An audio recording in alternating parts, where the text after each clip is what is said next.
Hello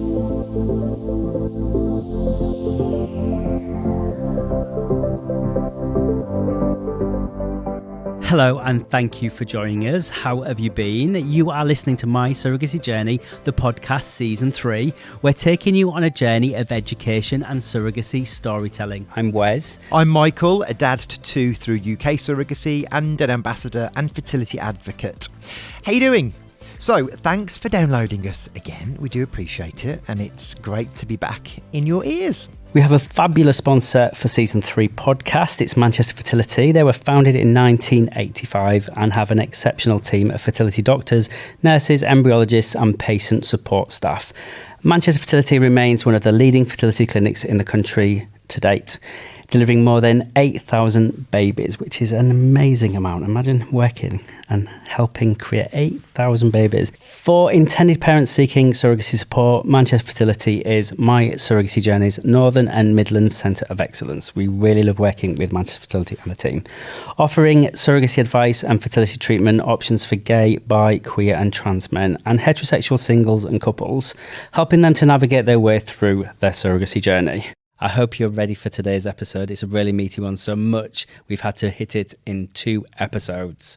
You're about to listen to part 1, and we're talking everything about surrogacy in the USA.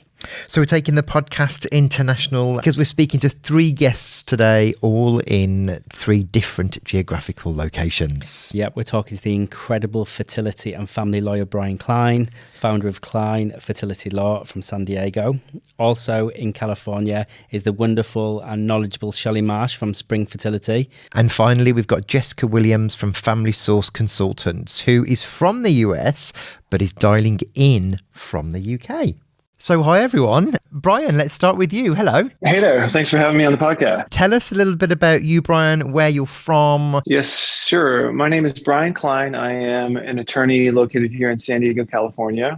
I have been practicing in the field of third-party assisted reproduction now for about 11 years. And we have a law firm that handles probably close to 800 surrogacy cases a year at this point. Wow. Quite experienced then, Brian. Yeah. It's a busy location here in California. Over the years, as the firm has established itself, I have really seen the number of practitioners and the number of cases grow and grow and grow. And it's really just been consistent throughout my career. Perfect. Well, we're looking forward to talking to you. And if you're a My Surrogacy Journey member, you will know that Brian and his firm are located in our directory. So more to come in a second. Shelley, hello. Hello. How are you? I'm doing well. Thank you for having me. You are very welcome. Tell us a bit more about you and what you specialise in. I've worked in a fertility clinic for the last 13 years, currently with Spring Fertility based out of New York City. I've also been a surrogate 4 times to 3 same-sex couples, both in the US and international. So Wow. Surrogacy and family building is pretty much all I know. Well, I'm thankful for that. Absolutely. Jess, why don't you give us a bit of an update of who you are? Hello, I'm Jessica Williams. I'm the International Relations Manager for Family Source Consultants, which is a surrogacy and egg donation agency headquartered in outside Chicago in the US, but we work with intended parents globally, including myself. So I was an intended parent, a few years ago now. My son is 3, and that's how I came to the reproductive fertility world. So I feel like I'm a relative newbie compared to Shelly and Brian. I've only been doing this a few years, but as I'm sure as all of us can tell you, once you've done it and experienced it yourself, whether as an intended parent or surrogate, whatever, you just become so passionate about it. For sure. Amazing. Let's get down to start talking about, international surrogacy, particularly in the US. So just let's stay with you. Why do you think people tend to choose the US as a destination for surrogacy? Oh gosh, there are so many reasons. I think the first and foremost is that it is just such a well-established, I really hate to call it industry, but it is. There's a lot of protections. There's a lot of legal protections, a lot of clinical protections. It's just very well established, the path of going through a surrogacy journey and becoming a parent. I know for myself and my husband, when we were looking at surrogacy as the way to build our family, we looked at various countries, and the US just seemed such a secure option. It was just well known, it was well regulated. We would be so supported with everything that it didn't feel like there was much up in the air that could, things could go wrong, but there were so many layers of protection. We just felt much more comfortable. And I think that's why most people choose the US if they're able to. That well-oiled process, and I think the commerciality of all of that added protection throughout that journey is why I think most people look to it as that gold standard of doing surrogacy internationally. Exactly. Yes. I mean, there's certainly, you said the word, the commercialization of it, and that's certainly an aspect. But I think it's a small world in the US in the surrogacy and the surrogacy process. And the people who are really established are very established, know how to do it. The laws, as Brian will tell you in a little bit, are there to protect both the surrogates and the intended parents.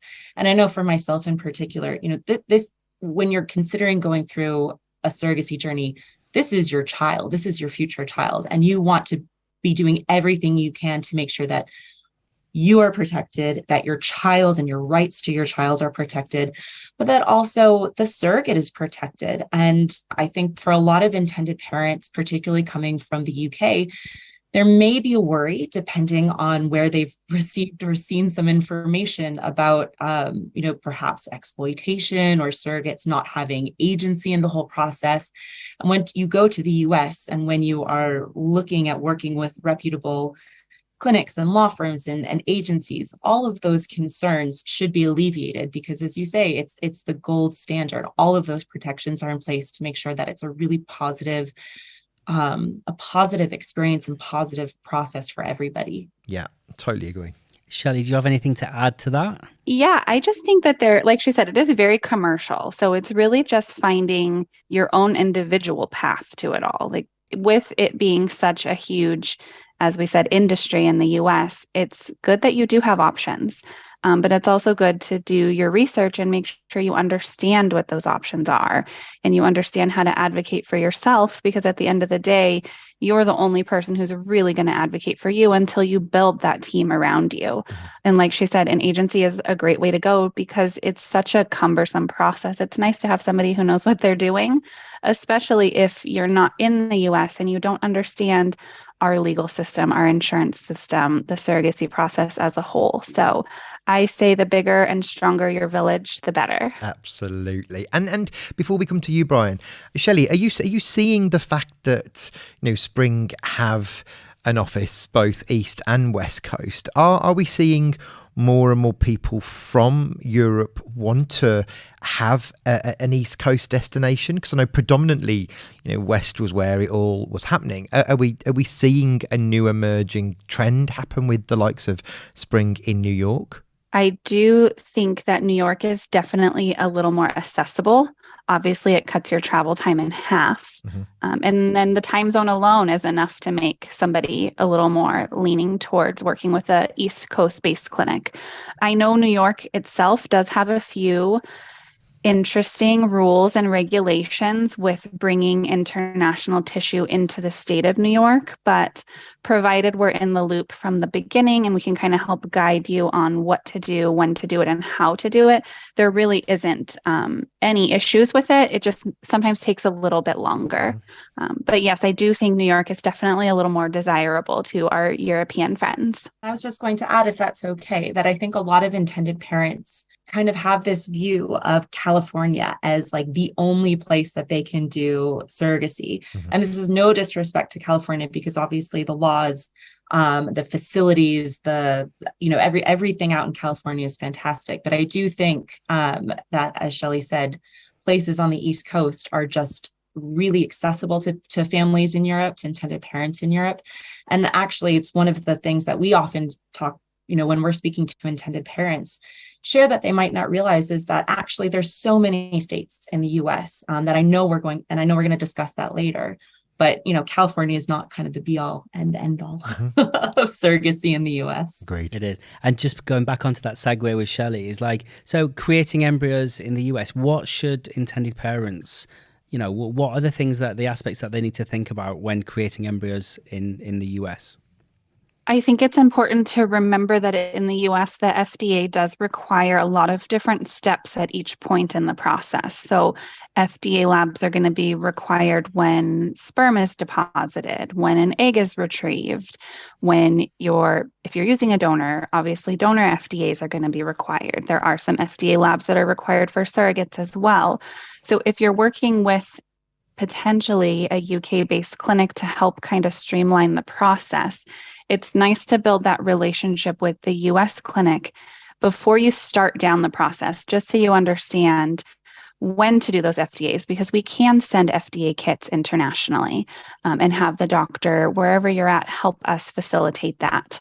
And it's just a really good way to streamline it so that later on we're not having to do any waivers or exceptions because FDAs weren't done at the time that the FDA requires them to transfer that embryo into a surrogate in the US. And Shelley, does every clinic, obviously from a UK to the US point of view, there needs to be that third party agreement between both. Do all US clinics accept gametes from the UK? I don't believe so. I know that a few of the clinics that I've worked with in my many years doing this have been a little more open, but some of them are really cautious just because we don't know how the UK or European clinic is going to be retrieving the embryos, what stimulation protocols they're doing, and how healthy those tissues are going to be once we receive them. So we are taking on a risk, which is why it's super helpful to connect your clinic at home with your US clinic, just so that they can really get to know each other, their process, and really have a great relationship to ensure the best quality of tissues that are going to create healthy, beautiful children. And Shelley, what happens if a heterosexual couple have had a really challenging fertility journey in the UK? They've got to the end of the line. They've only got like 3 or 4 embryos left. They can't create any more. How would they manage that situation when they think that the US is the only option or the best option for them? How would they manage those embryos? They can definitely ship them to the US. Of course, the clinic and the doctor in the US would need to review all of the embryo records. So egg retrieval records, sperm analysis or the semen analysis reports, fertilization records, everything, just to make sure that the quality of the embryos would be worth shipping them across the world to the US. If everything looks good with the records, then of course we would have to do our paperwork to make sure that the shipment makes it to our clinic in time. And then we obviously inventory them. And from there, once they're in the custody of the US clinic, there would be some retroactive FDA labs that would need to be done just to ensure that the person has been screened at one point or another, but that would require the surrogate to sign an additional consent form ahead of transfer, letting them know that the FDA labs weren't done at the time the embryos were created, but with their physical that they did prior and their FDA labs that were done once the embryos were kind of in transit, everything checks out. So it does require a little bit of good faith on the surrogate's part to really understand that part, but it happens all the time. It's definitely more common, I think, prior to really couples creating embryos with the FDAs in tandem. We do have a lot of heterosexual couples who have done their best in their home country, and it's time for surrogacy in the US is really the best option for them. Yeah, agreed. And Brian, I would imagine at this point, communications with you are still quite limited, or will intended parents be engaging with their attorney at this point? Generally speaking, it's pretty limited. I think the best person to be communicating with when you're talking about shipping your embryos is going to be the clinic, because they're going to have their own specific requirements, and you're going to work with their staff to ensure that you're doing everything that you can to get your embryos over as quickly as you can. Mm-hmm. So if we're timelining this in our heads right now, as our listeners got this in their ears, at this moment in time, they won't be engaging necessarily with you right now. You're going to come a little bit later, yeah? Well, it sort of depends, because it could be the case that they're already engaging with agencies. But as far as, I think it's probably better to answer the question, do they need an attorney to help with the process of shipping the embryos? The answer is no, but it is possible that they will be shipping the embryos simultaneous to finding a surrogate and talking to attorneys. Perfect. Thank you. Understood. Jess, would you talk us through surrogate availability and how that varies across all of the very many states in the US? Of course. Surrogate availability is a constantly fluctuating dynamic, I shall say. So at Family Source, we work with surrogates in 46 out of the 50 US states. We don't currently work with surrogates in New York. As some of your listeners might know or might have seen, the laws in New York changed recently, but the criteria on who can actually be an intended parent in New York is quite strict and has a lot of residency requirements. There's also then some states which are just legally not great for intended parents to work in. Michigan is one that a lot of people know. Basically, you have to adopt your own kids. But other than that, all of the states in the US are great and have slightly varying regulations. In terms of surrogate availability, it will really depend on your agency, who they're working with, how they're recruiting, who they're recruiting. So for example, during COVID, a lot of clinics instituted a requirement that surrogates had to have the COVID vaccine.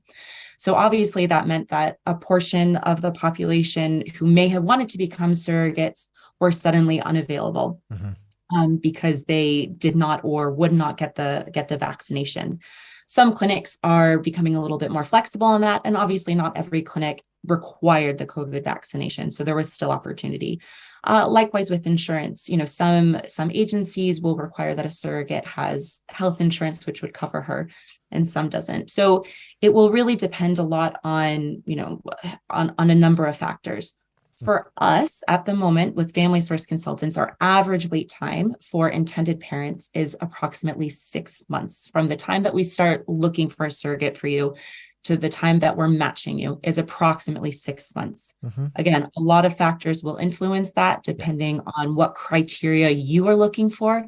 We also have to weigh up what criteria for your fertility clinic is looking for. So, for example, the criteria that Spring have will be different potentially than another fertility clinic. So there's a lot of factors that will go into matching, which will impact the matching time for intended parents. That's a cracking segue to Shelly. So in terms then, Shelly, obviously also an experienced surrogate, looking at surrogate criteria. Educate us a little bit more, please. I'm all ears. Yeah, I think surrogate criteria, it's really a personal choice. If you have a great attorney on board with you, they're going to help kind of guide you on which states you should stick to and which states we should avoid. Once you kind of have those parameters outlined and those of your clinic, like we said, some clinics do require the COVID vaccine. I think a lot of them are easing up on that requirement now. I think we're 3.5 years in and we're all doing just fine. So that's great. I think when looking for your surrogate though, it's really what you're looking for with communication with her during the journey. How do you feel about after you've spoken with her and hopefully her partner, her support person? What's that initial instinct you have? It's really important that you trust this woman who's going to be carrying your most precious gift, Earthside.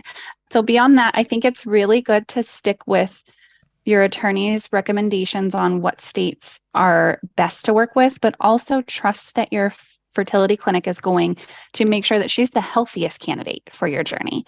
Some couples have 2 embryos when they find a surrogate, some have much more. So it's really an important decision to make sure you have the best candidate who's healthy, who has children of her own, who's raised those children, who doesn't have any criminal issues, which the agency is going to pre-screen. So again, it goes back to trusting the village you're building around you, that they're doing their due diligence and you're really advocating for yourself and what's important to you. Oftentimes, heterosexual couples have a little bit different requirements when it comes to finding their surrogate because maybe they've dealt with pregnancy loss or miscarriages or even late-term losses that having a surrogate candidate who's had maybe an abortion or a miscarriage is going to be a turnoff to them. Yeah. Just because it reminds them of what they've been through and they want somebody who doesn't have that history to really make them feel a little bit better about how they're going to choose to move forward in the process. I say it doesn't really matter what agency the surrogate is with or what state she's in, as long as it's surrogacy friendly. It's really how you feel about her, because essentially you're trusting this person to be a part of your family, hopefully for longer than a little while, but it's just really good to have that connection and that trust and just knowing that everybody's doing their best to make sure that your embryos are going into a really safe place. Perfectly said. And Brian, from your point of view, when intended parents have their surrogate, can bit of a curveball here, but can every attorney work across multiple states? How does that work? Yeah, so I think it really comes down to how you choose to operate your office. There are several of us lawyers that have arrangements with attorneys in different states, which allow us to work in essentially every state that surrogacy is practiced. Some lawyers take the position, I think, a more conservative approach, that they will only handle cases in the jurisdiction that they are licensed. And other attorneys will take the position that they can handle cases across borders as long as they have associations with other attorneys that are practicing in the states where the surrogate might be delivering or where there's some connection to the case. And so with our firm and with many of the California law firms, we take that second approach, is that we are comfortable handling cases in any jurisdiction. We just want to make sure that, generally speaking, when we're representing the parents, that the surrogate's attorney is going to be licensed in the location where she's going to deliver the baby. Perfect. Understood. Thank you.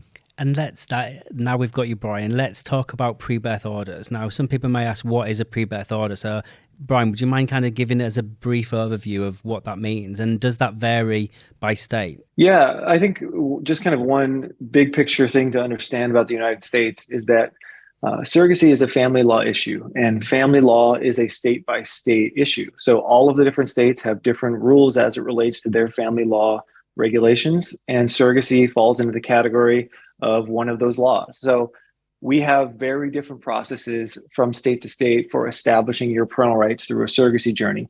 Generally speaking, we categorize the process of adjudicating your parental rights prior to the delivery of the child as a state where we can get a court order pre-birth. And pre-birth is definitely advantageous because it means that everything's done when you show up to the hospital. You arrive with a birth order in your possession, you give it to the hospital, and this is the recognition that the moment that your child is born, you are the legal parent. There is nothing left to do from the court standpoint. And this I think, from particularly from an international intended parent perspective, this is the big stress reliever, because you're already not so familiar with the court process. You're not so familiar with what you have to do as far as it relates to the process in the hospital. And so to be able to show up and just focus on your child and not have to contact your attorneys after the baby is born in a kind of a stressed out manner is really preferable, and fortunately is available in most of the jurisdictions that we work. Okay. There are some locations that you have to get the court order post-birth. And essentially the key difference is that you have to wait until the child is born before the judge is going to enter this court order, which recognizes your parental rights. Okay, get it. So hopefully, listener, you're keeping up so far. We said this was going to be tons of information in. So far, Wes, are you keeping up? I'm absolutely keeping up. Good. Thank you. Good. I'm well, I'm getting there. Should we talk about the budget word? Yeah. Yeah, because I think intended parents are always, there's lots of different options in the US. We all know that. And they hear lots of different numbers around what people should budget. And at My Surrogacy Journey, we always want to make sure that people are realistic about their budget, and they've built in some contingency so that they're never maxing their budget and not having the ability to allow for any bumps in the road. Mm-hmm. Maybe Shelly, maybe Jess, what would you say people should be budgeting for a US journey? I think for the clinic side, if you're using egg donor and a surrogate, I think a healthy budget all in with egg retrieval, embryo creation, PGT testing, if you're choosing that, and transfer into a surrogate, including medications for both the donor and the surrogate, a healthy budget is anywhere from $65,000 to $70,000. Mm-hmm. Okay. And that's kind of what we advise our members with. So that's working out okay. Just from your side then, you're speaking to some of our members and as obviously people from the UK with your line of work. Can you add to that a little bit more? What are some of the numbers and budgets that you're looking at? Yeah, of course. I mean, I think the budget that Shelly provided from the clinical side is is spot on. That's exactly what we would advise, our parents who are looking for kind of the all in terms of the surrogacy side. It can vary. There's a lot of factors, kind of as a general headline, lowest end of the budget. If you are trying to maximize everything, I would say 115 to 120,000. If you are a little bit more open, but also if things don't go as well as they should, you're looking at 150 to 160, including things like insurance. So generally for intended parents who need everything, all the clinical side, egg donor, et cetera, through to the surrogacy side, I say a healthy budget is $200,000 to $215,000. Yeah. Which I appreciate is a huge number for a lot of people. And that's one of the reasons why the US is the gold standard, because everything is there, but it also is a huge number for most people. It is, and that's kind of the range that we talk to our intended parents about, is that you can do it for 200, but you just never know what's going to happen. So having this upper range, and it also depends where you want to do it. If you want to do it in California versus some other states, if you want the top end of stuff, do everything in California, choose the best clinic in the world, the whole thing, you are looking at 250. You're exactly right. There are ways to maximize your budget. If you want to wait longer for a surrogate who lives near your fertility clinic so that she doesn't have to travel, if you do want to wait for a surrogate who has health insurance so that you're spending less on that portion, there are ways to maximize the budget, but it's always that balance of how fast do you want to welcome your baby versus looking at your overall budget. Most agencies, ourselves included, have different packages. So there are some packages where you pay a little bit more, and that has a little bit of not health insurance, but insurance for your journey, that redundancy built in, because as much as we would always love the first embryo transfer to take and the pregnancy to be smooth, it doesn't always. And so that's also something that intended parents have to consider. Yes, we want everything to go smoothly medically, but if it doesn't, what are the options that your agency is giving you? What are the options that your clinic is giving you in terms of paying upfront for multiple tries or having to kind of pay as you go? So those are some things that intended parents can consider against their budget. And Brian, from your point of view too, or from an attorney's point of view, what type of numbers can intended parents be expected to budget for their legals in the US? Yeah, I think if we're just strictly talking about attorney's fees, I think you should expect to pay something like $10,000 plus or minus a couple $1,000s, depending on the jurisdiction and depending on the court costs, et cetera.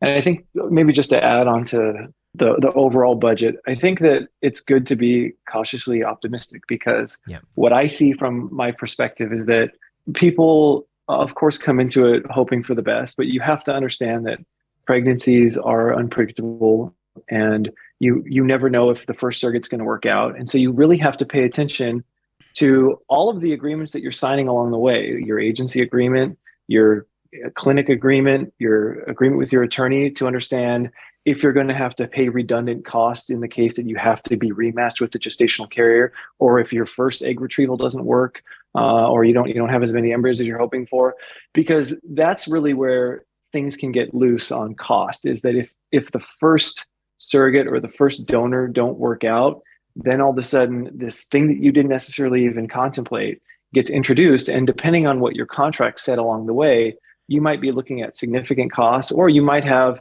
like was mentioned, have insured yourself against those contingencies. And so that's also why I think it's good to talk to lawyers early on, so that we can kind of help you understand how all of these agreements along the way might affect the budget, assuming that things don't go perfectly the first time. Yeah, totally great advice. And I think it is all about, working with, as Shelly talks about, the village, making sure that you're surrounding yourself with this team of people who are there to navigate and help you at every stage of the journey. And particularly from a legal point of view, it's peppered all the way through the journey, and it's such an important part of the journey. Mm-hmm.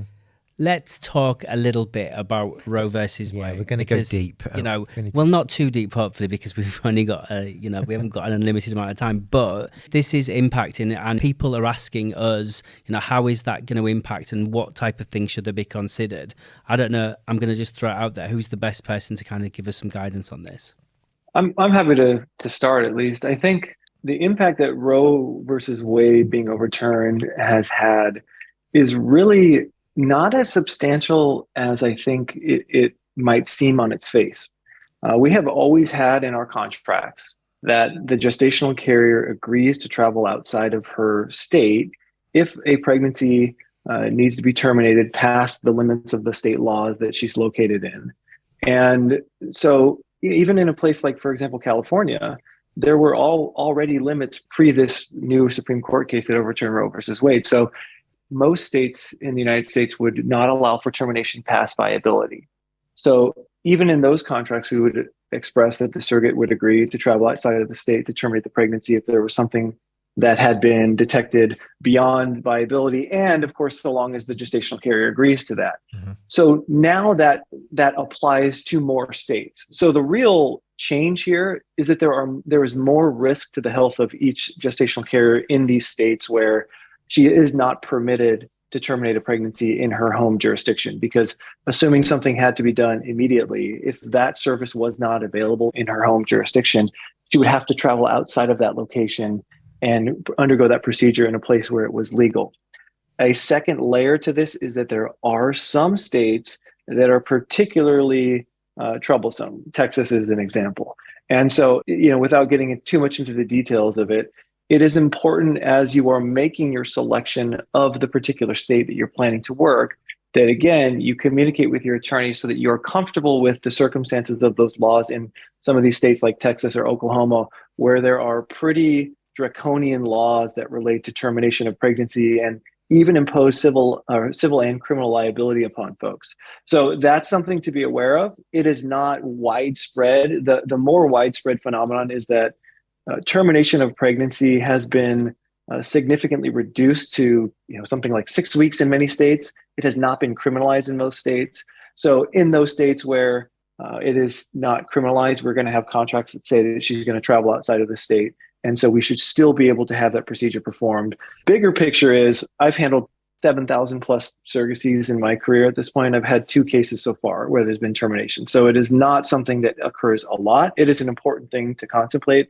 It is fundamental to making the right match with your gestational carrier, that you and she are on the same page, but also know that it is not something that all of us practitioners run into very often.